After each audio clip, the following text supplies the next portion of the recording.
Salam jemaat yang dikasihi oleh Kristus. Berjumpa kembali di dalam program Bagaimana. Selamat memasuki masa Minggu Advent di dalam menyambut Natal. Kiranya kasih Kristus makin terus kita hayati. Kita makin mengalami kasih-Nya dan membagikan kasih itu. Tema perenungan kita hari ini adalah menyukakan Allah, bukan manusia. Kembali kita baca di dalam 1 Tesalonika pasal yang kedua. Saya membacakan untuk jemaat sekalian ayat yang ketiga sampai ayat yang keenam. Firman Tuhan berkata demikian. Sebab nasihat kami tidak lahir dari kesesatan atau dari maksud yang tidak murni dan juga tidak disertai tipu daya. Sebaliknya, karena Allah telah menganggap kami layak untuk mempercayakan Injil kepada kami, karena itulah kami berbicara bukan untuk menyukakan manusia, melainkan untuk menyukakan Allah yang menguji hati kita. Karena kami tidak pernah bermulut manis, hal itu kami ketahui dan tidak pernah mempunyai maksud loba yang tersembunyi. Allah adalah saksi. Juga tidak pernah kami mencari pujian dari manusia, baik dari kamu maupun dari orang-orang lain, sekalipun kami dapat berbuat demikian sebagai rasul-rasul Kristus. Jemaat yang dikasihi oleh Tuhan, sungguh betapa pentingnya kata-kata kita bisa dipercaya oleh orang lain. Bukan bermulut manis, bukan untuk menyukakan manusia. Jemaat yang dikasihi oleh Kristus, ketika Rasul Paulus menjadi seorang rasul, dia diberi kepercayaan menjadi penjaga Injil.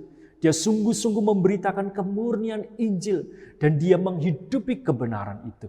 Dia bukan hanya menyampaikan untuk memberikan beban-beban pengajarannya kepada orang lain dan meninggalkan jemaat begitu saja. Tetapi bagaimana kemurnian pengajarannya dihidupi bersama-sama dengan jemaat. Hidup kokoh di dalam kebenaran firman Kristus membawa sebuah dampak yang besar. Kata-katanya bisa dipercaya. Dan kata-kata yang sungguh dikuasai oleh kebenaran firman Kristus dan pekerjaan Roh Kudus memberikan otoritas kuasa yang besar untuk membawa orang lain mengalami pertobatan kepada Kristus. Paulus sadar bahwa dia tidak ingin seperti orang-orang yang melayani pada saat itu, yang hanya ingin menyukakan hati manusia dan ingin dipuji, dihargai oleh manusia. Bagi Paulus, ketika dia menjadi seorang rasul, dia sangat bertanggung jawab kepada kemurnian pengajarannya. Firman Kristus diberitakan dengan sungguh-sungguh. Sehingga jemaat di Tesalonika hidup kokoh dalam kebenaran firman Kristus. Betapa pentingnya kata-kata Paulus di dalam nasihatnya yang menghibur, yang menguatkan, yang menasehati, yang mendukung, yang mendorong jemaat untuk kuat di dalam berbagai masa-masa sulit karena iman kepada Kristus. Tetapi karena nasihat dan pengajaran Paulus itu didasari atas sungguh-sungguh motivasi yang menyukakan hati Allah. Dan Allah menguji hati, itu yang disampaikan oleh Paulus. Artinya di hadapan Tuhan dia sungguh bertanggung jawab untuk Allah menguji hatinya. Dan itu disampaikan kepada jemaat untuk menunjukkan betapa seriusnya Paulus di dalam memberitakan kebenaran firman Kristus dan jemaat supaya hidup kokoh di dalam kebenaran itu.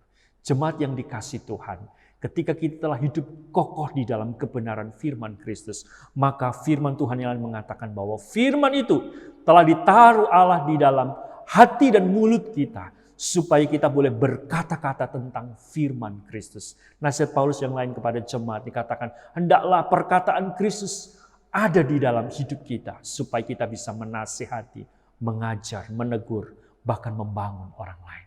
Bagaimana dengan kata-kata kita? Sudahkah perkataan kita membangun orang lain? Saudara, saya dan saudara dipanggil bukan untuk menyukakan hati manusia, tetapi kita menyukakan hati Allah dengan cara apa? Setiap nasihat perkataan kita dan setiap apa yang kita ucapkan berdasarkan kebenaran firman Kristus itu. Sehingga ucapan kita yang paling sederhana sekalipun, ketika orang lain mendengar, maka ada kasih karunia yang menghibur, yang menguatkan, yang meneguhkan, bahkan membangun orang lain.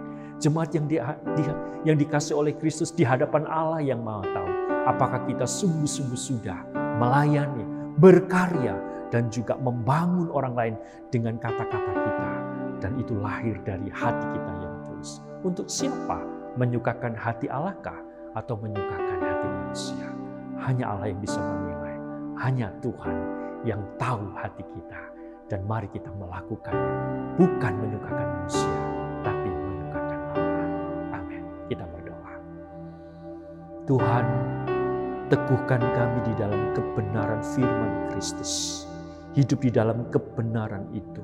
Sehingga pada saatnya ketika benih firman itu telah hidup dan berbuah, kata-kata kami boleh membangun, menghibur, menguatkan orang lain, menasehati, bahkan membangun saudara-saudara kami seiman.